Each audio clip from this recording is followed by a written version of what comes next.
Bismillahirrahmanirrahim. Assalamualaikum warahmatullahi wabarakatuh.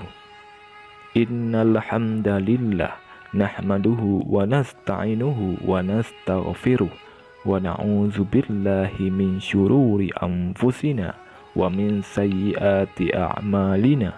May yahdihillahu fala mudhillalah wa may yudlil fala hadiyalah. Asyhadu an la ilaha illallah wahdahu la syarikalah wa asyhadu anna Muhammadan abduhu wa rasuluh. Allahumma salli ala sayyidina Muhammad wa ala ali sayyidina Muhammad. Syukur alhamdulillah kita dapat berjumpa kembali di channel ini. Harapan dan doa saya, semoga saudaraku semua yang menonton video ini selalu diberikan kesehatan, dilapangkan rezekinya, diampuni dosanya, dan dipanjangkan umurnya. Amin. Amin. Ya Rabbal Alamin.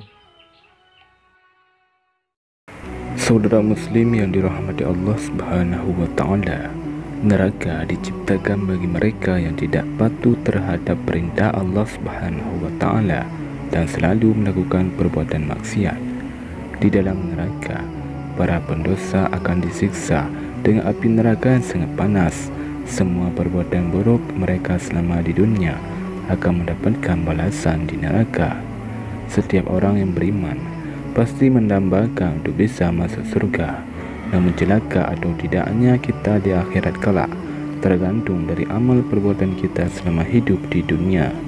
Rasulullah SAW pernah bersabda bahwa ada beberapa golongan manusia yang haram disentuh oleh api neraka, sebagaimana hadis dari Abdullah bin Mas'ud radhiyallahu anhu. Rasulullah SAW bersabda, "Maukah kalian aku tunjukkan orang yang haram baginya tersentuh api neraka?" Para sahabat bertanya, "Mau wahai Rasulullah?" Beliau menjawab, "Orang yang hayyin, layin, qarib, sah." Hadis riwayat At-Tirmizi dan Ibnu Hibban. Saudara muslim yang dirahmati Allah Subhanahu wa Ta'ala, berikut ini penjelasan tentang hadis tersebut. Yang pertama, hayyin. Hayyin adalah golongan orang-orang yang memiliki ketenangan dan keteduhan lahir maupun batin. Orang hayyin tidak mudah marah, tidak mudah memaki, melaknat dan menghina. Orang hayyin memiliki jiwa yang teduh dan menenangkan orang-orang di sekitarnya. Beginilah seharusnya seorang muslim, ia dapat menahan amarahnya, menghindari perdebatan, bahkan mengalah meskipun ia benar. Seorang muslim yang berat untuk menyakiti orang lain dan senantiasa menjaga lisannya, sebab ia tahu bahwa kebanyakan dosa dihasilkan dari anggota tubuh yang bernama mulut.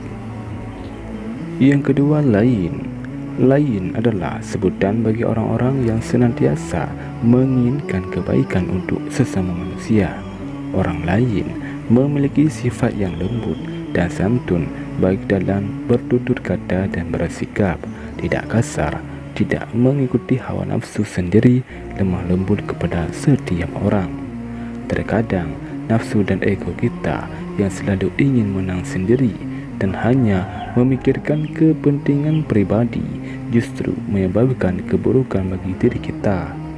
Dalam Islam, dalam hidup kita harus senantiasa bersosialisasi dengan baik, memikirkan kepentingan bersama serta menghindari perseteruan. Yang ketiga, qarib. Golongan manusia yang haram tersentuh api neraka ini adalah orang-orang yang menyenangkan saat diajak berbicara, bersikap ramah tamah kepada siapa saja, wajah teduh karena senantiasa tersenyum saat bertemu orang. Kehadirannya akan membuat suasana menjadi sangat nyaman dan tenang. Menjadi orang yang selalu disenangi orang-orang sekitar merupakan impian kita, senantiasa menyebarkan kebahagiaan kepada semua orang dan membawa ketenangan yang dapat membantu orang lain untuk merasa lebih baik dalam keseharian. Apakah Anda mau menjadi orang tersebut? Mari senantiasa bersikap baik dan menebarkan kebaikan. Yang keempat, sal. Sal adalah sebutan bagi orang-orang yang tidak pernah mempersulit ataupun mempermudah segala sesuatu.